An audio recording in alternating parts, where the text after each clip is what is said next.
Dr. Herbert Midgley. I've been so excited to talk to you. One, of course, because the Nacogdoches Short Film Festival is coming up, not too far away. It's coming up February 28th at the end of the month. Free event for those who want to show off their talented skills.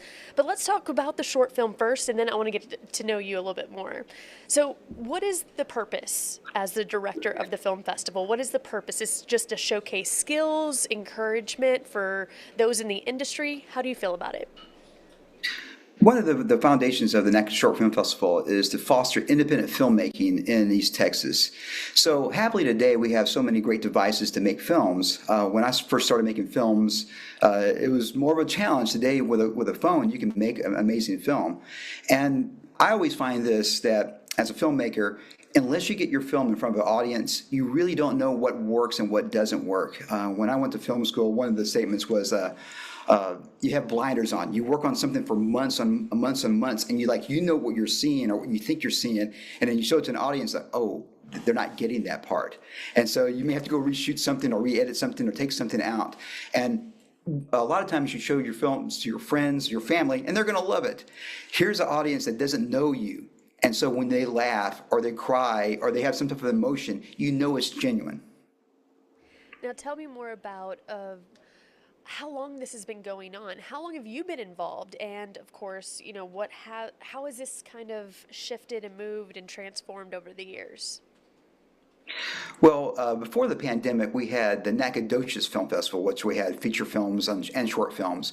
Once the pandemic happened, I decided to make a short one because it'd be a little easier to manage and get through. And I find this, that I teach the history of rock and roll classes, and I'm a big Ramones fans. And one of their thoughts was like this: we play these songs, super fast songs, in 2 minutes. And if you don't like one of our songs, it's just 2 minutes long.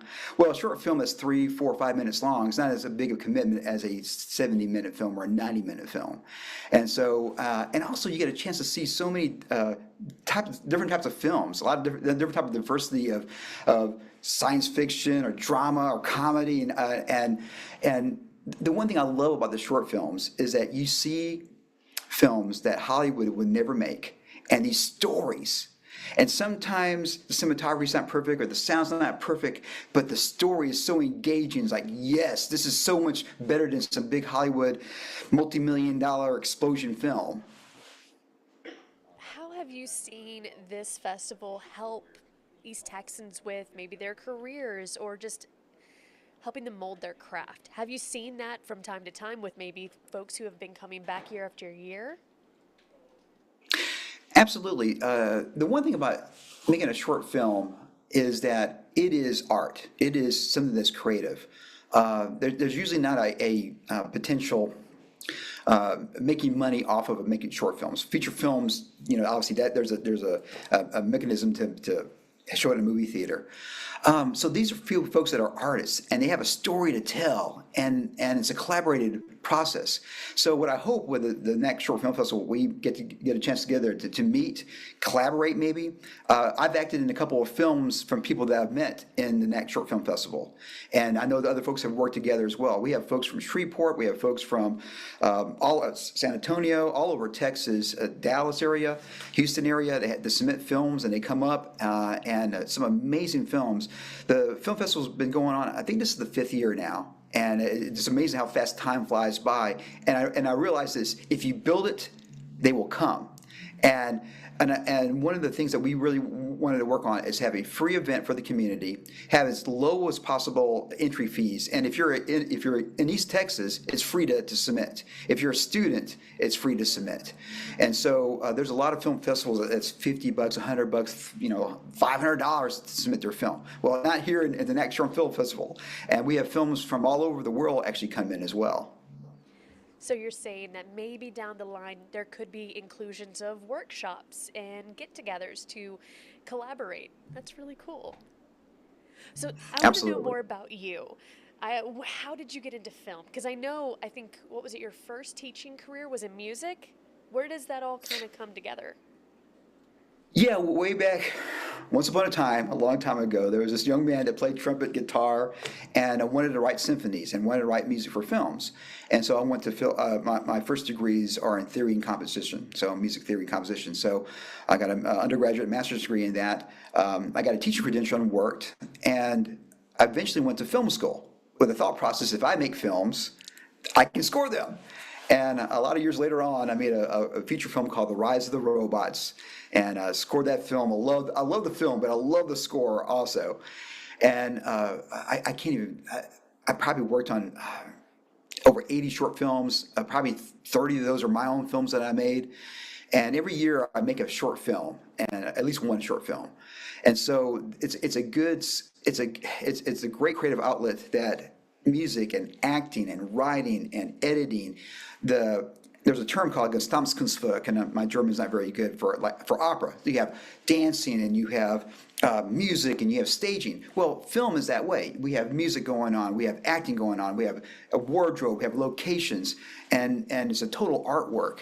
And all my creativity you can put together in filmmaking. And so I love the craft of it.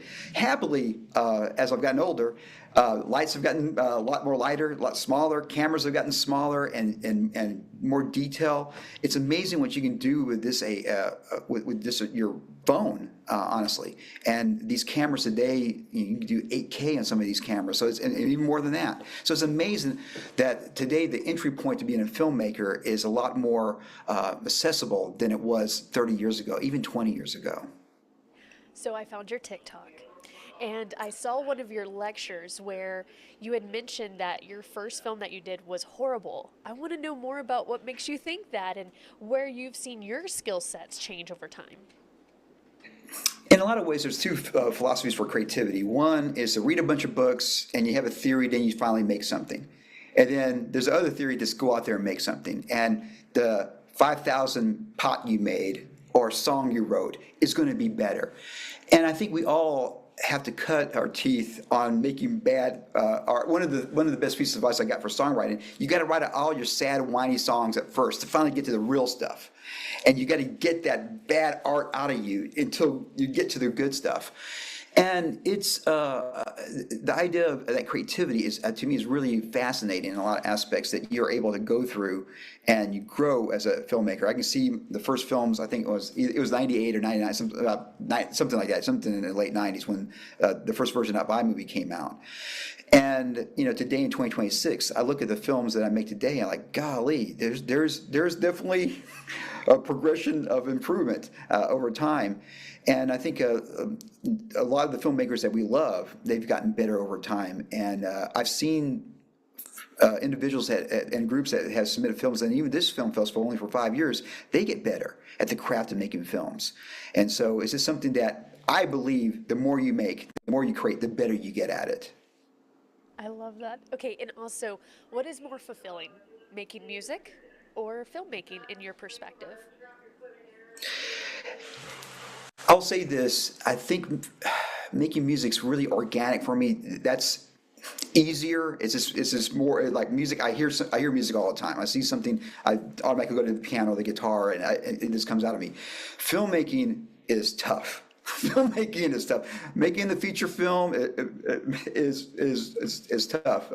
I wrote a dissertation, and that was tough. But making a feature film, that was tough too. That was really tough. And so, yeah, it's and every day you get up and you're like, I want to work on this film because I love this film. I got something I want to say, something to show with the audience.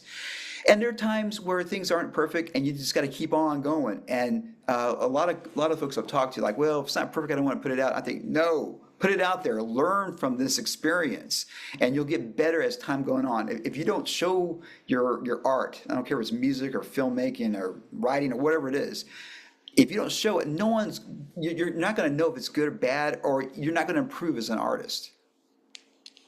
Now, in the last year, I'm curious what you think is been the best movie in the past year through your eyes. Uh, you talking like this all together All together, filmmaking? all together, yeah. Oh golly, there's some TV series that I've just fell in love with. There's a lot of really great writing in TV, and what I love, instead of 26 episodes, now you can do 4 and 8 episodes, and you can really focus on the craft of that. The latest version of the Game of Thrones one, that was it, the Night of the Seven Kingdoms. It's a fascinating one. There's a film that came out of the UK, called Adolescence, that was on Netflix. That was this amazing to watch. It was so And good. The fact that they filmed everything in a single shot and how they all intertwined. Speaking of choreography and dance, I mean that's a dance all in itself. Yes. yeah, it's like shooting a live play with multiple locations and lighting and everything going on. To me, that was just brilliant. I just love watching great cinematography, and then there's great story and great acting. And the one thing about these short film festivals is, because sadly a lot of the big movie theaters are now not around. In Nacogdoches, we don't have a movie theater, but fortunately at the university we have a movie theater that we can actually screen these short films on. And so a lot of times I have folks come up and say, "That's the biggest screen I've seen my film on." A lot of times you go to a film festival, and again, it's great. They'll just have it on a wall. They're just shooting something. They have a little screen on a wall. This is an actual movie theater with sound, with stadium seating going on, and to me it's a great experience that we have a movie theater on campus that we can share with the community and with this short film festival. Do you think it's just as important as a creator to be a consumer of media as well? Do you think it all kind of intertwines? Yeah, absolutely. If you want to write a novel, you need to read a lot of novels. If you want to write a song, you better learn 50 songs before you write a song. And if you want to write screenplays, you need to read screenplays. If you want to make films, you need to see films. I remember sometimes going back to film school, I'd watch a film and think, have you ever seen a film before? Because this is quite look like a film. And again, you're growing, you're learning, you're a young filmmaker, and you get better as time goes on. But yeah, absolutely, you have to be involved with that, and I think that's one reason why this film festival is so special to me, is that I'm an active filmmaker. I do this when I'm not teaching, when I'm not working, and I'm always every day I work on writing screenplays. Every day I work on the craft of composition. I actively play guitar daily. I compose music daily, and so that. I just never stop. Basically, I have this creativity just keep coming out of me, and filmmaking is that ultimate area that put in there, and it's tough. I don't pay people to act in my films, and I usually crew everything because I'm able to do things for kind of small. Because I feel bad if I can't pay someone, so I can do lighting and sound myself and edit and all those type of things. And so these are a lot of times people that know me or just want a chance to act. I've run into some folks that do background acting, extra work, and I would meet them on set, and they've never had a line before, and said, "Well, you know what? I could use you in this film," and they finally got some talking parts that they can put in their reel. They actually have some words they can show potential for another acting part down the line. And I see individuals that think, golly, they would be perfect for a film and perfect for a film. I wonder if they can act. And a lot of times, even if you're not a trained actor, if you have some type of enthusiasm and you live life, that comes out on screen in a lot of aspects, because acting is reacting, is listening, is being a genuine human being. And I think that's one of the things that's wonderful about these short films, is that here's a human being that had an idea, got people, either friends or however they got people to act for them, and there's a product there. And even if things aren't perfect, there's a spirit that's there that again we just don't usually see in the movie theaters or on streaming services. So going back to the film festival itself, walk us through the when, where, and what's to know for those who want to attend. And oh, I think we also didn't mention the award that comes along with the film festival. Tell us more about it. Yeah, this award is not me. We show all the films, and afterwards we let the audience vote on their favorite film. and whoever has the most votes. So in a lot of aspects, if you are one of the 17 individuals that have the film in this film festival, if you bring 100 people out, you're probably going to win that Audience Choice Award. And a lot of times in filmmaking, the idea of being able to advertise and get someone to come to something is an important part of it. There's been some years where that's happened, where they brought a whole lot of folks and they won the audience choice. Last year, it was someone that was actually pretty far away. They won because their film was just so amazing that other people might have went there for someone else. Said, well, I want to put that down. And so I have no part of it. I don't even count the votes.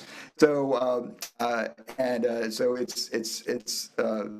it's an amazing experience to win. I wish the prize could be more. It's $100, but that's at least something a little bit to come out and give a little of an incentive. And there's a little awards that we have for some other aspects as well. But to me, the Audience Choice Award is great. And the event is on Saturday, February 28th at 7 o'clock in the movie theater in the Big Portillo Student Center in Nacogdoches on the campus of SFA. And basically, from 7 o'clock to 9 o'clock, we'll screen the films, and then we'll have a little Q&A section with the filmmakers, and then we'll have the audience vote, and then we'll give the award away. And it's a great night. And if you miss going to cinema, well, here is a 2-hour event that you can show up and actually see these films and relive a movie experience again. Well, thank you so much, Dr. Herbert Midgley, joining us with a look at what all is expected for the Nacogdoches Short Film Festival. We appreciate you. We're going to have this posted on our website for us to share and get the word out. But again, taking place just a few weekends away, February 28th. Thank you so much. Thank you for having me.